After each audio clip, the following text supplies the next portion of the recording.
Hey everybody, welcome back to The Loop. I'm so glad you've chosen to join me this week because this week I want to talk to you about gentleness. We live in a harsh world. I see husbands who are harsh with their wives and wives who are harsh with their husbands. I talk to parents who have a lot of regrets because they've been harsh with little kids.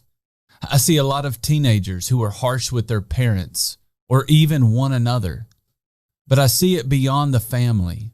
I see employers who are harsh with their employees.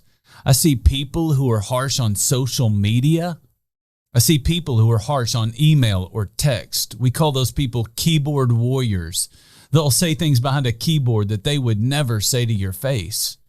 Now, that may be the world that we live in, but that is not who God has called us to be.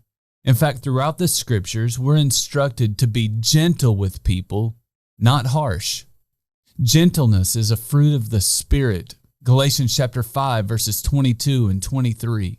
That means that gentleness is something that the Spirit of God is working to produce in you so that you can be more like Jesus. Jesus was gentle. In fact, listen to how he described his own heart in Matthew chapter 11, verses 28 to 30. He said, "Come to me, all who are weary and burdened, and I will give you rest. Take my yoke upon you and learn from me, for I am gentle and humble in heart, and you will find rest for your souls.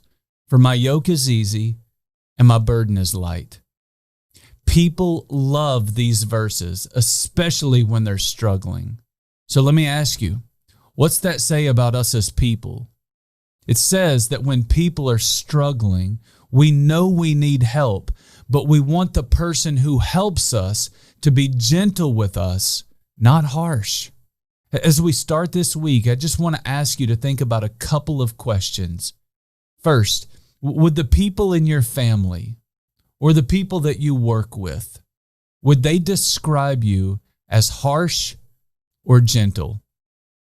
After you answer that question, I want you to think about one more. When you are harsh with people, do you regret it or not? I can't answer that for you, but I can tell you this. I always regret it when I'm harsh with someone, but I never regret being gentle with someone. The problem is not with what we're saying. The problem is with how we say it. Before you move on with the rest of your day, let's pause and ask God to do a great work in our lives as we spend time with Him this week.